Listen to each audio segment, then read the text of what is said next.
Hey, what is going on, everyone? Hope you guys are having a good Tuesday. Yeah, it's Tuesday. Sorry, I had this show prepped and ready to go for Monday, but hey, things happen. I am a busy guy. What can I say? And a lot's going on in the world of politics. I had a good time checking out the impeachment today. Went live with it for a little bit, but then I had to run off and do other stuff. But yeah, I will gotta say, watching the impeachment stuff, like whether you support Trump, support this impeachment, don't support the impeachment. Their way was kind of interesting watching all the lawyers kind of do their things, some better than others, and apparently Trump is a little pissed about how some of this all went down. But I'll get back to that a little later. Also have some fun kind of different stuff for you to check out on the show. I'm doing things a little bit differently than kind of how I've done before. You know, you always got to keep improving, right? You can never get too chill there. You have to always constantly keep improving content, and that is what I'm all about. So thanks so much for checking out Citizen Pete, for watching the show, and just for checking me out, man. I very much appreciate it. Welcome to Citizen Pete Live. And so the first thing that's kind of different that I'm gonna start doing is we're gonna start talking about some headlines here, some stuff that's going on in the news, and do a little kind of discuss a little bit. And so the first thing to get into is impeachment could actually be the second worst thing to happen to Trump this week. Georgia officials are officially looking into his perfect phone call where he told them to find the fraud and get him 11,000 votes to put him over Joe Biden in Georgia. Does that kind of sound like he was intimidating an election official? Because it kind of sounds like that to me. Well, the investigation is supposed to take months for some reason, even though it's all on tape, but Trump could actually be charged with a felony. We'll see if he actually gets the 12 votes he needs there to, can avoid getting the 12 votes he needs there to be convicted, but we'll see. Yep, he could be in a bit of trouble there. Also, another headline that I thought was pretty interesting to check out, to mention to you, is that OAN excuse me, sorry, I messed up my script there. So OAN sued Rachel Maddow, claiming that, sorry, I kind of messed up the graphics there. So it looks like Rachel Maddow is avoiding a lawsuit after all. OAN sued the MSNBC host, claiming after Maddow claimed that OAN hired a Russian spy and said the conservative network is literally paid Russian propaganda. I guess they didn't like that joke and sued for $10 million. But I guess a judge didn't like that either, and now OAN is having to pay all of Maddow's legal fees. First Amendment is just great, isn't it? I mean, it's what allows me to do my show, so I am a big fan of that one. But yeah, OAN is going to have to pay Rachel instead of Rachel paying OAN. Also, another story I wanted to mention is that the MyPillow guy might have some competition.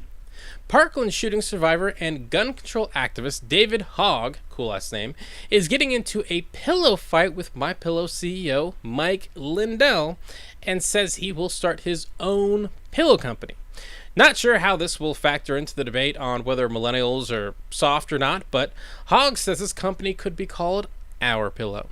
A very smart move by Hogg here. Apparently, you don't have to be too smart to start a MyPillow company or a pillow company in general. Who knew? But yeah, very interesting one there. And as we move on and kind of knock out the headlines here. So a woman arrested for her part in the Capitol riot is heading to Mexico after all. Texas business owner Jenny Cood was charged with her role in the insurrection after a Facebook post went viral with her saying, "I fucking charged the Capitol today. Hell yes, I'm proud of my actions." Fair enough. Well, now she's been charged with 5 federal crimes, but will be allowed to go on a pre-planned trip to Mexico. Because it's hell to get back those deposits, right? Oh, to be white in America. And for our last headline here, one that actually attacks the Biden administration. So are you a U.S. attorney? Did you work for President Trump? Well, it is time to find another job. The Biden administration will soon begin removing all of the Senate-confirmed attorneys from the Trump years. Hey, so much for unity, right? But this actually happens all the time. Trump got rid of or 46 of Obama's U.S. attorneys back in 2017. So really, this is business as usual, but does kind of cut into that whole unity thing just a little bit. But hey, yeah, that's kind of the headlines here, and it's some interesting quick hits of what's going on in politics. But the first story I want to actually get into for today's show is talking about MyPillow CEO Mike Lindell. So, Mike Lindell was a former crack addict who became the owner of a pillow company. And he says he's not on crack anymore. But has anyone checked? Because, I'll be honest, all signs point to him being back on the rocks. Hello, everyone. This is Mike Lindell, the CEO of MyPillow. Now, I don't know how much Mike Lindell is worth, but he's got a lot of money and apparently a lot of time, and he's committed to wasting it all. So this documentary he produced claims that there is showing evidence of voter fraud, but it doesn't. It has a lot of interviews and folks who claim to be close to the election and saw fraud with their own eyes, but most of it's been disproven. But the thing I can't understand is where he found the time to be able to create this in the first place. It's a 3-hour documentary. And, what it really just shows is that some people will believe, whatever they want to believe, especially if they have the money to produce an entire documentary. For me, the real dispute about the election and whether or not states or election laws and whether or not they were changed properly. I mean, that's it. That is the only valid argument there. But of course, as you might have noticed, we had a little bit of a pandemic, so it kind of makes sense that these rules would change on the fly. But there was no actual vote manipulation. There were no machines changing votes. Like, nothing like that actually happened. The only people who have been caught actually committing voter fraud are folks like Lin Wood. Yes, Lin Wood, who was Trump's one of his Stop the Steal attorneys in Georgia, was claiming election fraud in that state, but apparently maybe he knows because he has experience in committing fraud himself, and apparently he decided to vote in 2 places at the same time. But yeah, maybe he was like, well, if I can do it, anyone can. Well, you got caught there, Lin Wood, so sorry about that one. But yes, also there is no widespread voter fraud going on. Also, a few dead people, were somehow able to cast their ballot from beyond the grave, but very few. Not nearly enough to overturn the election. I actually saw a 60 Minutes interview on this with Brad Raffensperger, and Trump said, well, we need to find the thousands and thousands of people, dead people who voted in Georgia, and Brad's like, well, there were only 2. And the 60 Minutes guy is like, well, you mean 2,000? It's like, no. 2 dead people voted in the 2020 election. Yeah, Trump lost by over 11,000 votes. It's not going to change anything. But honestly, this whole thing with Mike is getting kind of sad. And if anyone is close to Mike, they should tell him they should cut this shit out before he's out even more money. Can you give us a preview of when the next lawsuits by Dominion will be filed? I'm not here to make news on that front, but let me say this. Mike Lindell is begging to be sued, and at some point we may well oblige him.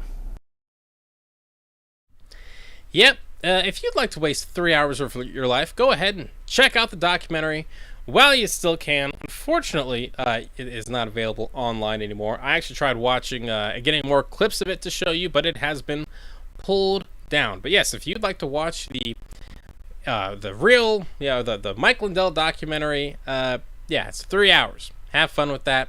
Leave me a comment and let me know how it goes. Hey, what is going on, everyone? Thanks so much for stopping by, checking out Citizen Pete Live. I really, really appreciate it. Do me a favor, go ahead and like and subscribe to the channel, and I will be right back.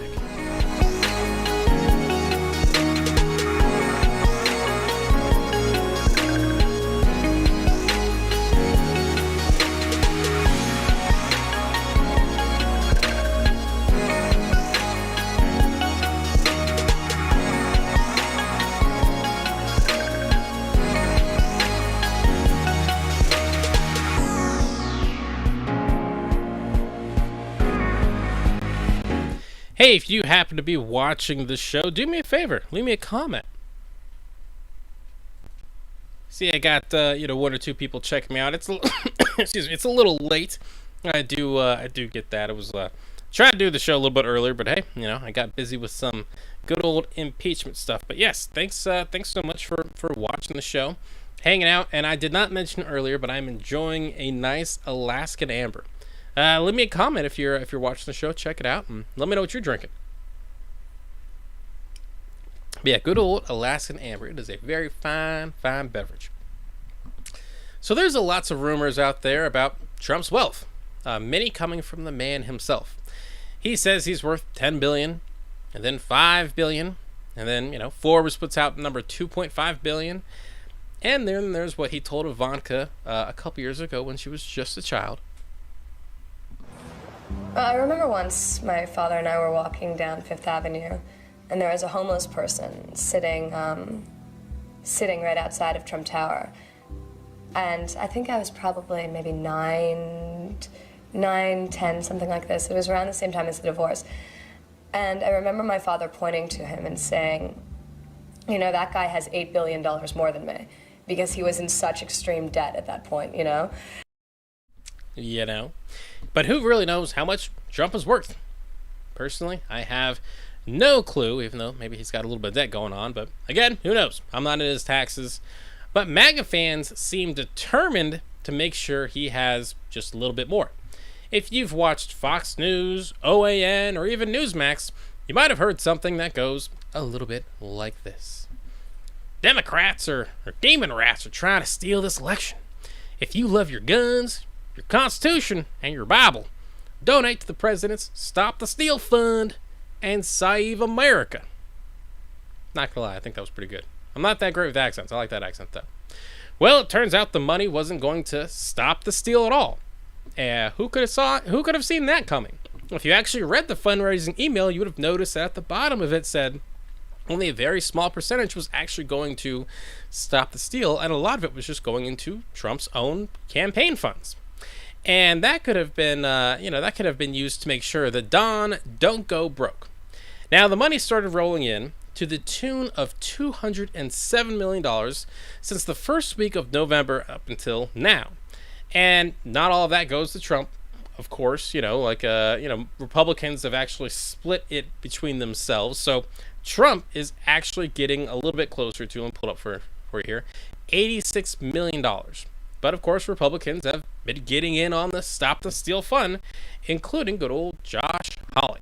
Here he is giving a fist bump to the people outside of the Capitol before it was stormed.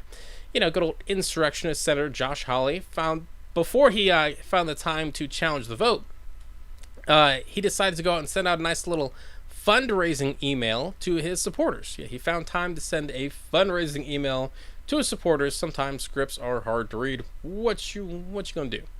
So, of that $207 million, 86 went to a split between the RNC and Trump, with Trump actually getting $68 million himself to his Make America Great campaign and his political action committee, Save America, which basically means he could take all that money, write him a check for $68 million, and kind of do whatever he wants, right? And I assume the guy who gave Trump $2.5 million to stop the steal, realized it was bullshit, and then fought to get his money back. He's probably that part of that $68 million there. No, I do not want to sign up for whatever there. But yeah, sorry, bro. That is not how this works. So again, this might come as a shock to a lot of Trump supporters out there, but he's not the president anymore, and he is losing money fast. Mar-a-Lago used to be one of Trump's most popular properties, but now that world leaders aren't going there to buy favor with the sitting U.S. president, revenues are down, way down. And in general, the whole insurrection thing has kind of hurt Trump's bottom line. It's not good to have a brand that talks about luxury, where that's associated with storming the Capitol. Not good for business. So again, who knows how much Trump is really worth? But we do know is that he has a lot of cash to pay for his impending impeachment trial. which after seeing day one, maybe he was trying to save some money there. Maybe could have got some better lawyers, but he's got the money to hire some good ones, I guess. But definitely keep an eye out for more fundraising emails from the Don, because hey, I guess billionaires need help with legal fees too.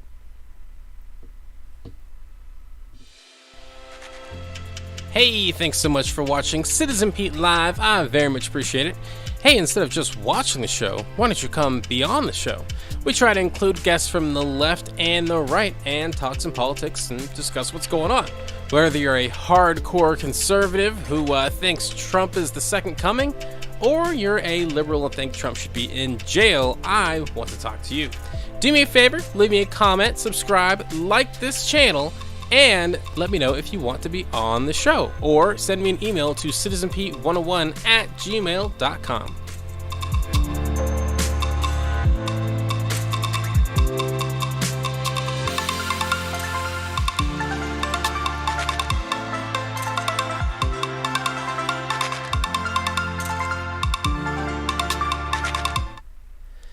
So all year long, I've been saying that COVID-19 will end up being the third leading cause of death in the United States.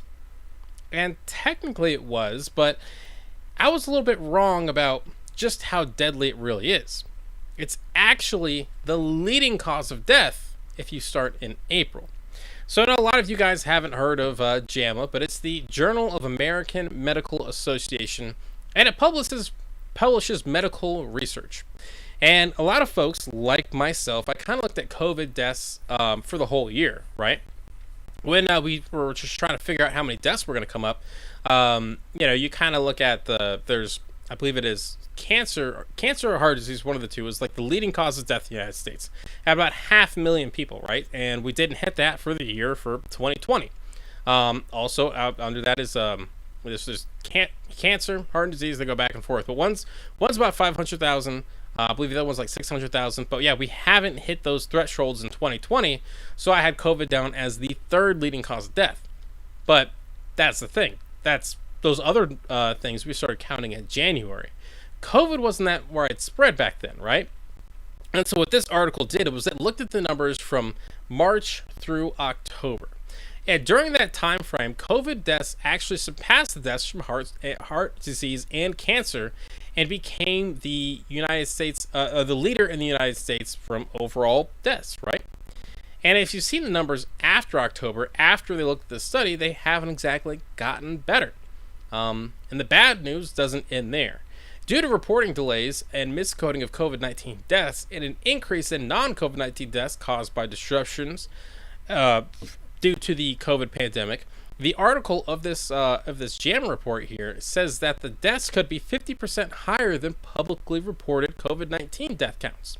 The author also makes a case for the reason why so many folks are dying and attributing it to COVID-19, saying COVID-19 is unlike other causes of death in that it's individuals who die from homicide or cancer don't transmit that risk of morbidity or mortality to those nearby. Basically, because COVID is something that people pass from one person to the next, that kind of increases the numbers of folks who are dying due to COVID complications, right? Now, I will be honest, reading this article, and you can look it up for yourself. I'll try to remember to include a link in the description here. But reading it does seem like a little bit of a mix of science and opinion, put together. He talks a lot about, how the U.S. Government has failed to adequately protect people, and it does seem a little political here. But unfortunately, as they say, numbers don't lie, and the numbers that he's talking about and ultimately are backed up by this. And unfortunately, I think with this pandemic truth is people have just seen way too many movies about how the end of the world would happen, and they just look around and they say, this ain't it, They're expecting Morgan Freeman, or they're expecting bodies in the street and expecting Morgan Freeman to be president. Instead, we got this guy. Yes. But to be fair, on a serious note here, I do kind of get why people are, tired of all the COVID data and tired of all the, the COVID stuff at this point. I mean, I'm kind of tired of myself, and I certainly get why people kind of take this information with a grain of salt, no matter how accurate it really is. You know, it seems like every time we finish one wave, there's another one around the corner, you know? We got through the holidays, and now there are these new variants, and all of a sudden COVID's predicted to be worse than it's ever been. It just always seems like as soon as we get over one hump, we're worried about the next hump. And so I can get how people can be skeptical about this kind of information. And also the masks suck. I hate them. They're the worst. I'll be honest. But as they say, again, numbers don't lie. And so if you want to not be part of this statistic, make sure you wear that mask and take this shit seriously.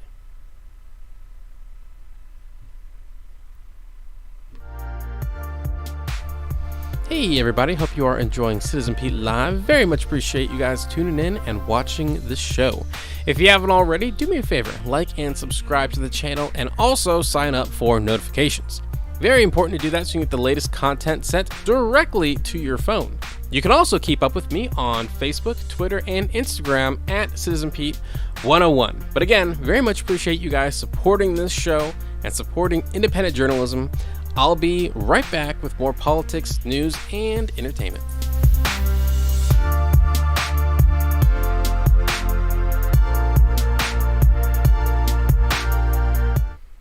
Yeah, that last little bit there, one thing I definitely want to cover on the show more is entertainment news. I mean, I like entertainment news too.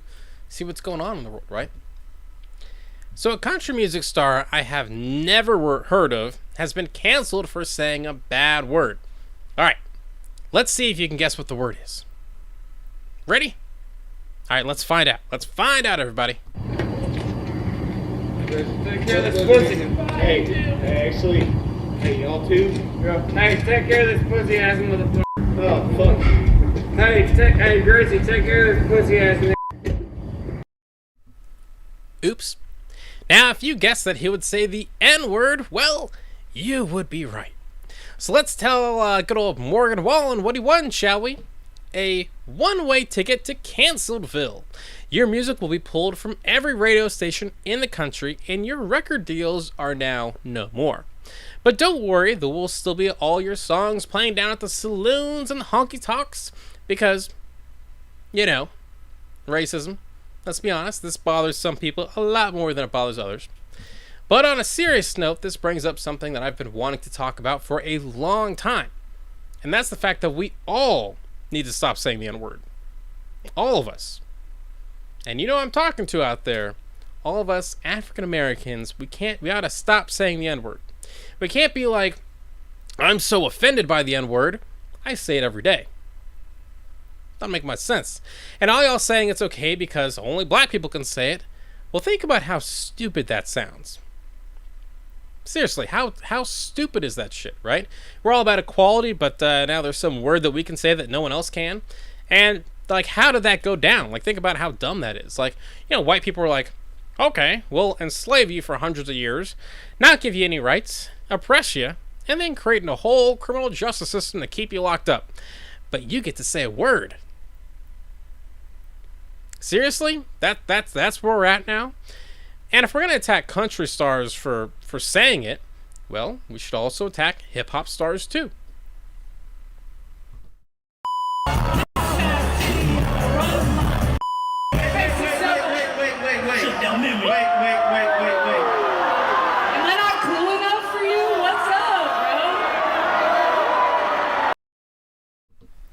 I do like that jam there. That's a good song.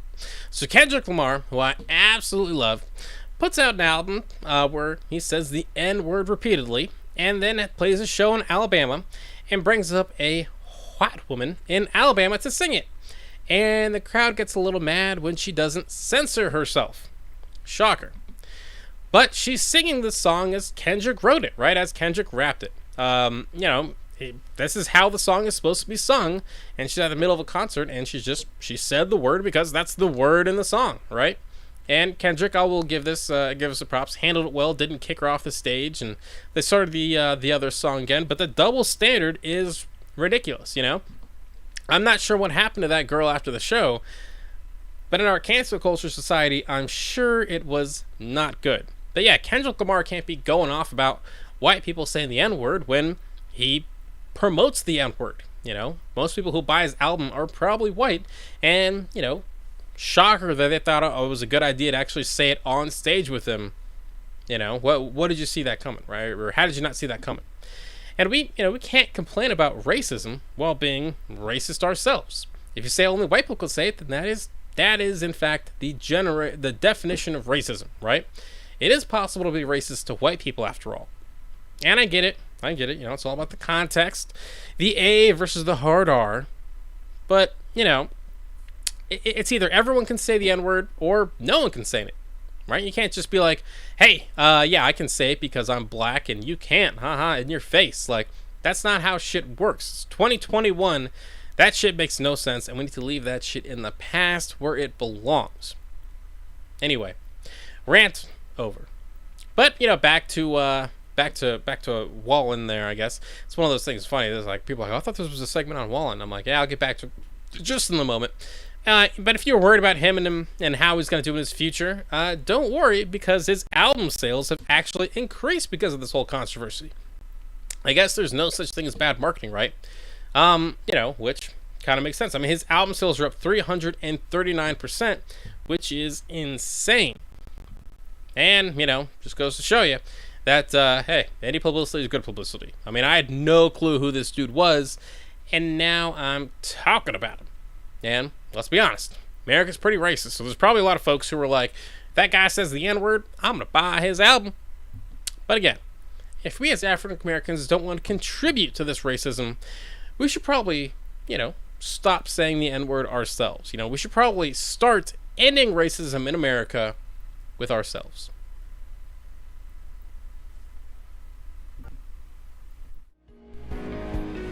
Hey, what is going on, everyone? Thanks so much for stopping by, checking out Citizen Pete Live. I really, really appreciate it. Do me a favor, go ahead and like and subscribe to the channel, and I will be right back.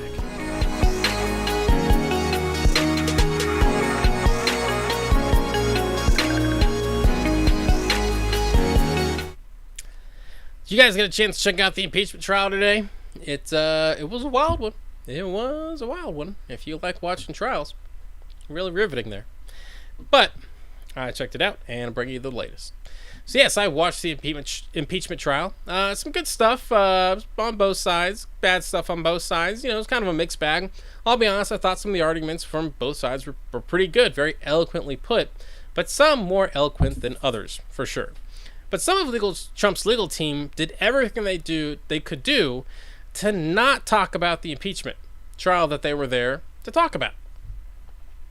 And we just want to take a moment here to break down some of what's being discussed, because we do have Alan Dershowitz standing by, Professor Emeritus Alan Dershowitz at Harvard Law. What are you making of Bruce Castor's argument so far? Where is he heading with this? There is no argument. I have no idea what he's doing. I have no idea why he's saying what he's saying. He's introducing himself. I'm a nice guy. I like my senators. I know my senators. Senators are great people. Come on. The American people are entitled to an argument, a constitutional argument. I suspect will be forthcoming from David Schoen. But this, just after all kinds of very strong presentations on the part of the House managers with the videotapes and the emotional speech by Congressman Raskin, my former student, you get up there and you respond. We know that hard cases make bad law. I probably would have started with that. This is a hard case. This is an emotional case. He did say, and I think very appropriately, that everybody wants to take revenge when they see a horrible event that took place at the Capitol, but then he went off. I just don't understand it. Yeah. Yes, that is prominent Republican attorney Alan Dershowitz saying, some of that impeachment argument stuff, well, some of it was good. A lot of it just didn't make a whole lot of sense.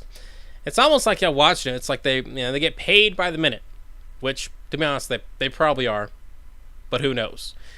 It's Trump, so they're probably going to get stiff anyway. But hey, don't take my word for it. Don't take my word that this was a bad. This is kind of a rambling, little crazy kind of argument to in this impeachment trial. Watch some of it for yourself. It's how, when you're talking or you hear others talking about you when you're home in your state, they will say, I talked to my senator, or I talk to somebody on the staff of my senator, it's always my senator. Why is it that we say my senator? Because they represent the state you're from? Okay. Now compare that clip with this clip from the Democrat side. And by the time we learned about it, about what was going on, it was too late. I couldn't get out there to be with them in that office. And all around me, people were calling their wives and their husbands, their loved ones, to say goodbye. Members of Congress, in the House anyway, were removing their congressional pins so they wouldn't be identified by the mob as they tried to escape the violence. Our new chaplain got up and said a prayer for us, and we were told to put our gas masks on. And then there was a sound I will never forget, the sound of pounding on the door like a battering ram. The most haunting sound I ever heard, and I will never forget it. I mean, that's how you argue this insurrection impeachment trial. I mean, seriously, I don't know why Trump's lawyers thought it'd be a great idea to talk about here's how your home people view you, when it's like they were all those senators and those Congress people. It was a full joint session of Congress when the Capitol got attacked. They were all there, and so reliving all those moments, that's what the Democrats did, and it was incredibly effective. They played a video, it was incredibly effective. And so, if I was Trump, watch all this play out today, I'd be pissed. But apparently, he was pissed. Word on Politico, good old Politico. I know people don't always believe everything you read about Trump. Totally get it. But the word on Politico is that Trump was very angry watching this whole thing go down. According to them, President Trump was not happy with the performance of his legal team in action, says one of the people familiar with his thinking. It didn't help that his lead attorney, former Pennsylvania prosecutor Bruce Castor, name-checked Senator Ben Sasse, who just days ago slammed his state party for their weird worship of Trump. Yeah, I mean, that makes sense. That's totally going to piss Trump off. Some guy, Ben Sasse, is very known for being not the biggest fan of Trump in general. So why you would quote him during this trial just makes no sense. Also, Castor referred to Trump as former president, conceding that he had actually lost the 2020 election. You don't have to be a scene genius that's really going to piss Trump off. I mean, this whole insurrection thing is about the fact that Trump thinks he didn't lose the election, right? And so to call him a former president during this trial ain't going to go over well. I mean, this whole insurrection attempt was really about Trump thinking he didn't lose the 2020 election and trying to overturn that vote, which is kind of strange that his lawyer didn't fully understand that. But hey, you can watch this and think, oh, he's just some damn YouTube liberal, right? He's just some damn YouTube liberal going on.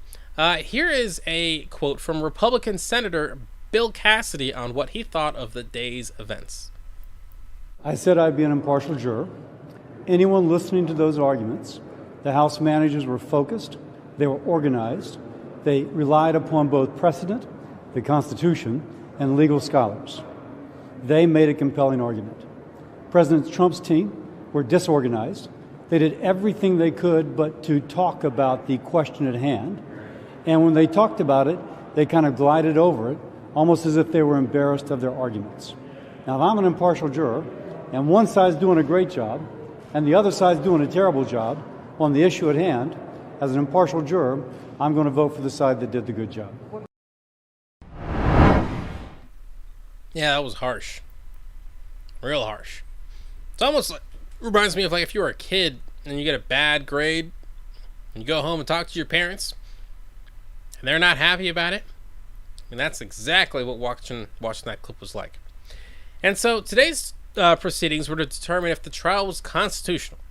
And, it was really more of a pre-impeachment kind of thing. And the real trial, starts tomorrow on Wednesday. And if I were former President Trump, I wouldn't feel too good about it.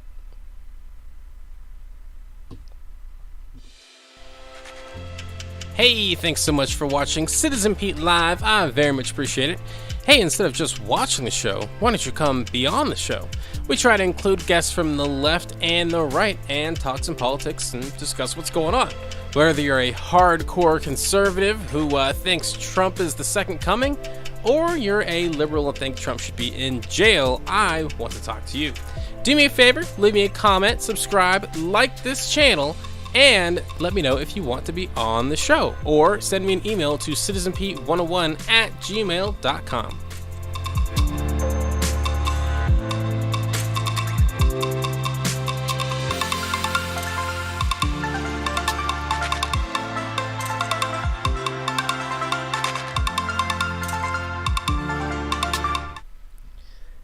So if you thought Marjorie Taylor Greene learned her lesson after saying she was sorry about it, about everything. I'm sorry, let's start that again. Reset. If you thought Marjorie Taylor Greene, the QAnon congresswoman, learned her lesson and was sorry after her floor speech admitting that 9/11 was real, well, then you just don't know MGT. Going forward, I've been freed. I do. I feel freed because you know what's happening on these committees? You see, we have basically a tyrannically controlled government right now. The Democrats. Yeah. It's almost like, oh, you thought what I said before was crazy? Here, hold my beer. Anyway, why does it sound like she's just happy she has less work to do? Like she's just that clip. She's like, oh, well, I'm glad I don't have to go to these committees. It's like she got fired and it's like, well, I didn't even like that job anyway. And the QAnon congresswoman wasn't done there. I just wanted to ask you specifically, I know you talked yesterday, I listened to your speech, but you said on a video in January of 2019, I'm just going to read it to you verbatim, you said it's been taken out of context. Who are you with? What's your name? I'm Jessica Dean With CNN. By our law, representatives and senators can be kicked out and no longer serve in our government. And it's a crime punishable by death, is what treason is. This is what you said. Did you see my speech yesterday? How many stories did you report on Russian collusion conspiracy lies? No, I want to know, have you apologized for Russian collusion conspiracy lies? Have you? I don't have to. You stand by the fact that you said Nancy Pelosi is guilty of treason, and that's. I think you heard my speech yesterday. You owe the people an apology. You lied about President Trump. You owe the people an apology. I've done mine yesterday. Yeah. Doesn't seem very sincere, though. You know, sometimes you've got to treat these people like children. It's not a real apology if you're not actually sorry about it and spend all your time tweeting crazy shit. Also, I love how she just gets triggered when she hears CNN. Like, y'all lied about Trump. No, his team actually did meet with the Russian spy. But they met with the Russian spy. Who knows if they were actually colluding with Russia or not? I don't think so. I think that part may have been a little far-fetched, but it was a major story at the time that they were reporting on, you know? But this whole thing just shows how full of shit Marjorie Taylor Greene actually is. You know, she's saying she wants to, attack the deep state. You know, she wants to go after all these Democrats, the people who are rigging the system. And then she gets kicked off this committee where she could have actually done something. She could have actually done some legislative work. And her response is, I don't care. Because she really doesn't care, right? Her goal to go into Congress is not to advance any kind of policy or any legislative agenda. It's all about owning the libs. That's all she really cares about, and that's why she's there. But if there is one thing I agree with Marjorie Taylor Greene on, it's this. I want to tell you, Republican voters support him still. The party is his. It doesn't belong to anybody else. Which, that scares the shit out of me, but it is very true. This is Trump's party. These are Trump's Republicans. And so don't get fooled by anyone saying that this is not the future of the Republican Party. This is exactly the future of the Republican Party. And whether it's Marjorie Taylor Greene or Lauren Boebert, that is the future of Republicanism in America. Don't be fooled.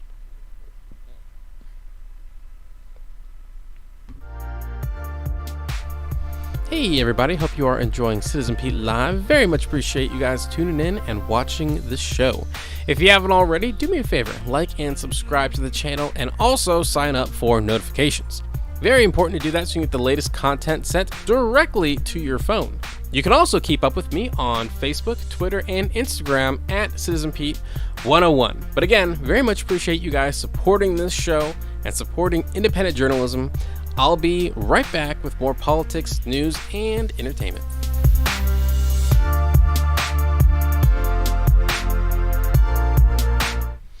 Well, that's a wrap for me, y'all. Thanks so much for watching the show, and if it hasn't been drilled into your head already, do me a favor, like and subscribe. I would very, very much appreciate it. It's been a lot of fun doing this show, actually.